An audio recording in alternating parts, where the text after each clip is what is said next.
Break के बाद आप सभी का स्वागत है मंडी.com में और अब वक्त हो गया है खेती के सिकंदर का। खेती के सिकंदर की कहानी की खोज में मंडी.com पहुंच गया है लीची की धरती मुजफ्फरपुर। लेकिन हम आपको लीची की वो पारंपरिक कहानी कतई नहीं दिखाएंगे। हम दिखाने जा रहे हैं ऑर्गेनिक लीची वाले एक गांव की कहानी और उस गांव के किसान की अगुवाई में लीची के लिए आधुनिक तरीकों के इस्तेमाल से बाजार खोजने की कहानी।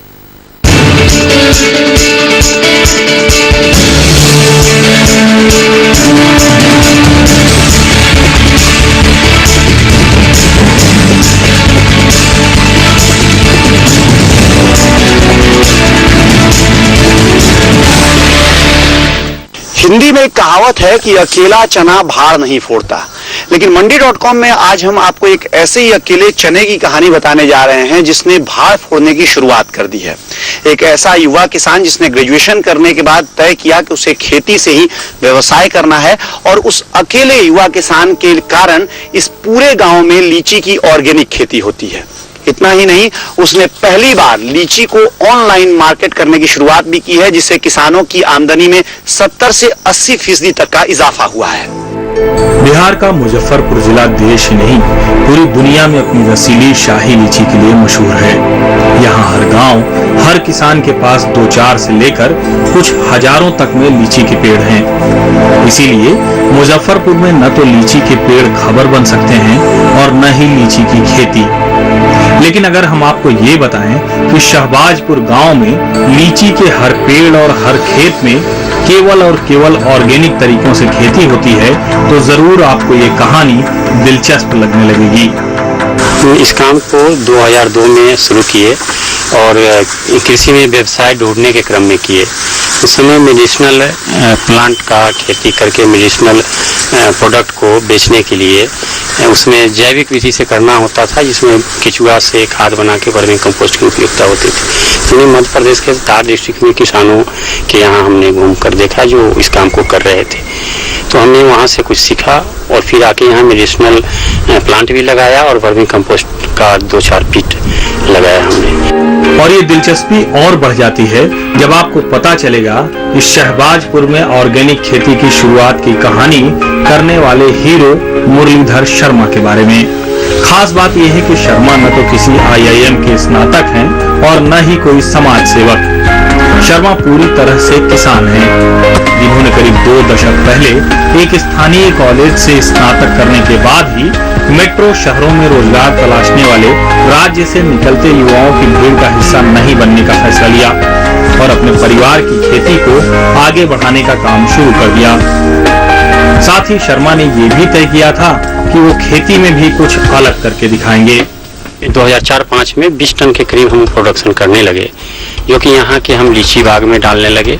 इसी क्रम में यहाँ जैविक खेती परियोजना आई, जो बिहार सरकार उसमें इनवर्मिंग कंपोस्ट को लागू किया, जो फर्टिलाइजर एक्ट के तहत 6-7 में आया।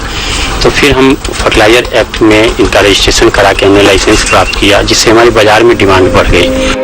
शर्मा भीड़ से अलग निकले और अगुआ बन गए। अब हालात ये हैं कि आसपास के कई ब्लॉक और जिले में शर्मा के केचुए और जैविक खाद की मांग होने लगी है। केवल पिछले साल के आंकड़ों की बात करें तो शर्मा ने करीब 5 टन केचुए और 300 टन जैविक खाद की बिक्री की है। आज से करीब 10 साल पहले पहली बार 2000 रुपए में 2 किलो केचुए खरीदने वाले शर्मा आज 140 रुपए किलो केचुआ बेच रहे हैं, जबकि खाद के लिए इन्हें 2 टन पर 1000 रुपए की आमदनी हो जाती है। लंबे समय से जैविक खेती पर टिके रहने और इतने बड़े पैमाने पर जैविक खाद का उत्पादन का नतीजा ये हुआ कि पूरा शहबाजपुर गांव आज जैविक तरीके से लीची की खेती करने लगा है। ये लगभग 700 एकड़ का गांव है, जिसमें लगभग 65-70 हेक्टेयर में लीची की खेती है और यहाँ जो भी लीची या आम की खेती है वो सब के सब जैविक है। इसमें किसी प्रकार का कोई केमिकल का यूज नहीं होता है। यहाँ तक कि हम फल या मंजर को धोते हैं वो भी ये नीम के तेल से धोते हैं और हमारी आमदनी गांव की लगभग 10 से 15 लाख रुपए सालाना होती है। जैविक खेती पर सालों खेती करने के बाद शर्मा को यह एहसास हुआ कि लीची की खेती में सबसे बड़ी मुश्किल न तो गुणवत्ता की है और न ही उपज की। सबसे बड़ी मुश्किल है मौसम।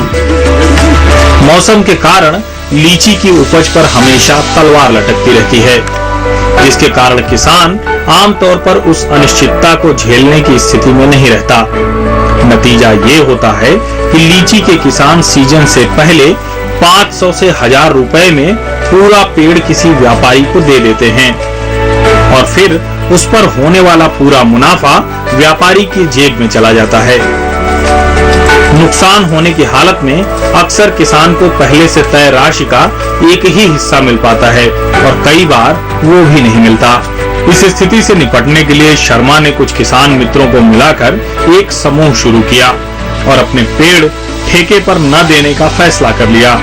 किसान लोग एक समिति बनाए और उसके बाद हम लोगों ने सोचा कि नहीं, जितने भी हम किसान लोग इस समिति में हैं, धीरे धीरे अन्य किसानों को भी जोड़ेंगे। फिलहाल हम लोग जो भी बाग, चाहे हमारे जितने भी किसान इस समिति में हैं, उनका कहाँ क्या गड़बड़ी है पेड़ पौधों में, किस चीज़ की आवश्यकता है, क्या उसमें जल प्रबंधन से लेकर के उसको हम लोग नीम के आधारित जो भी हर्बल प्रोडक्ट्स है उसी के द्वारा हम लोग सोच रहे हैं कि इसकी गुणवत्ता कायम रहे। सबसे बड़ी बात, जो समूह में जब काम होता है तो लोग काम बांट करके करते हैं। जब काम बांट करके करते हैं तो डिवीजन ऑफ वर्क का जो बेनिफिट है वो मिलता है लोगों को। फिर काम को करने में कॉस्ट डाउन होता है, ये बेनिफिट मिलता है। फिर उसको मार्केटिंग में पहुंचाने में उसके लिए अलग है, तो जनरल से ज़्यादा कॉस्ट पर वो सामान बिकता है तो इसका बेनिफिट मिलता है। समूह के साथ काम करने के फायदे जल्दी ही नजर आने लगे। उत्पादन बढ़ा और गुणवत्ता भी, लेकिन एक मुश्किल अब भी बनी हुई थी। शर्मा और उनका समूह अब भी अपना माल बेचने के लिए स्थानीय कारोबारियों पर ही पूरी तरह से निर्भर था, जिसकी वजह से उन्हें मिलने वाली कीमत रिटेल की तुलना में बहुत कम थी। ये सारे किसान जानते थे कि दिल्ली, मुंबई, चेन्नई और हैदराबाद के बाजारों में उनकी लीची की मांग जबरदस्त है, लेकिन उन्हें ये नहीं पता था कि इन बाजारों तक कैसे पहुंचा जाए। फिर शर्मा को मदद मिली भारत सरकार की पहल एग्रीकल्चर टेक्नोलॉजी मैनेजमेंट एजेंसी यानी आत्मा से। हमने ये अंतर 4 किसानों का पार्टनरशिप ग्रुप बनाकर, जिसका हमने बेस्ट लीची फार्म से पार्टनरशिप डीड को नोटिस से कराकर तब हमने इसमें काम शुरू किया और ट्रेडर्स को ढूंढ ही रहे थे कि, लेकिन संयोगवश 19 तारीख को एक ट्रेडर जो आत्मा कार्यालय से हमें खबर मिली कि एक लीची का ट्रेडर है जो लीची चाहता है। मैं उनसे मिला, जो इंडेक्स करके वो संस्था थी, जिन्होंने हमारे बगीचा को देखा और फिर उनका जो ट्रेड करने का तरीका है वो उन्हें बताया। तो उन ट्रेड के तरीका हम पसंद आया और उनके साथ हमने ट्रेड किया है। ट्रेड जो मैं किया है उसमें हमें काफी लाभ हुई है। कृषि कमोडिटी एक्सचेंज NCDEX के राष्ट्रीय नेटवर्क का इस्तेमाल करके शर्मा और उनके साथियों ने देश के कई बड़े शहरों में अपनी लीची के लिए ग्राहक तलाशे और फिर बढ़िया पैकेजिंग के साथ सीधे उन्हें लीची बेच दिया। नतीजा ये हुआ कि जहां पहले पीक सीजन में शर्मा की टीम को हर किलो पर 30 रुपए का फायदा हो रहा था, वो बढ़कर 50 से 52 रुपए तक पहुंच गया। यानी सीधे तौर पर उनकी आमदनी करीब 75% तक बढ़ गई। सरकारी संस्था है आत्मा, जिसके माध्यम से NCDEX कंपनी से हमारी मुलाकात हुई और हम लोग उन्हीं से काम किए, जिसमें यहाँ लोकल मार्केट में 30 से 32 रुपए किलो हम लोगों को मिलता था और वहाँ 50 से 52 रुपए किलो प्रति किलो हम लोगों को हुआ। मोटा मोटी 20 रुपए किलो हम लोगों को मुनाफा हुआ। हम सुबह में 5 बजे सुबह से लेकर 9 बजे तक लीची तोड़वाए और उसको कार्टून में पैक करके, और यहाँ से पटना ले जाने में पिकअप पर दिक्कत होता था, इसलिए बेलोरो पर लाद के यहाँ से वहाँ पहुँचा और एयरपोर्ट से उसको वहाँ पर भेजे। बाजार की समस्या से निजात पाने के बाद अब यह ग्रुप अगले चरण पर काम कर रहा है। जहां लीची को लंबे समय तक ताजा रखा जा सकता है। शर्मा ने कुछ समय पहले एक वर्कशॉप में हिस्सा लिया था, जहां उन्हें भाभा रिसर्च के एक वैज्ञानिक को सुनने का मौका मिला।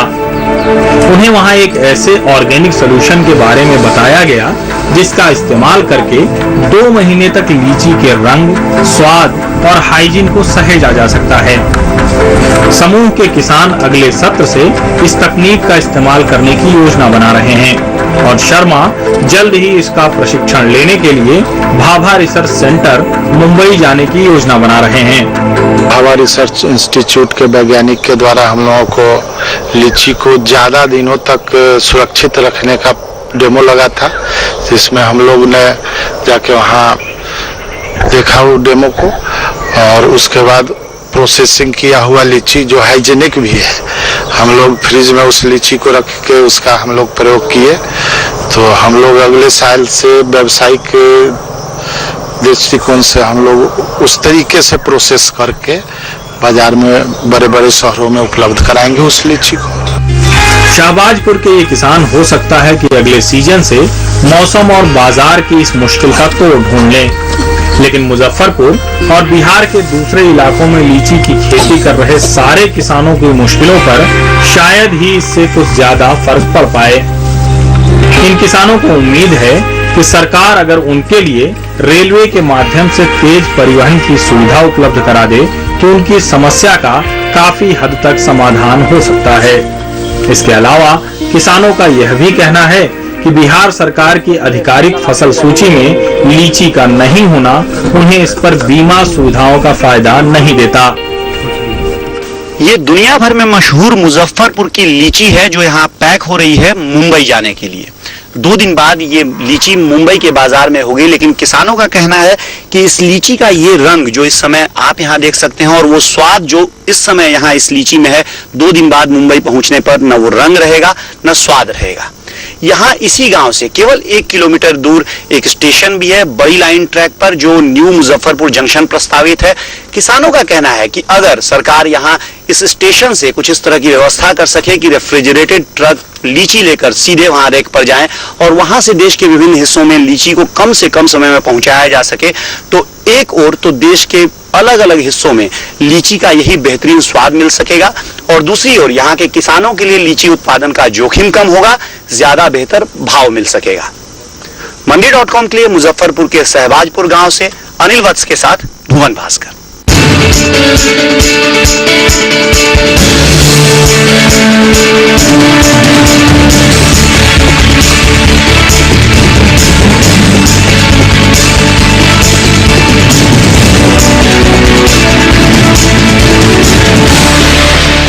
यहाँ वक्त हो गया एक और छोटे से ब्रेक का। ब्रेक के बाद किसानों के लिए राहत भरी खबर।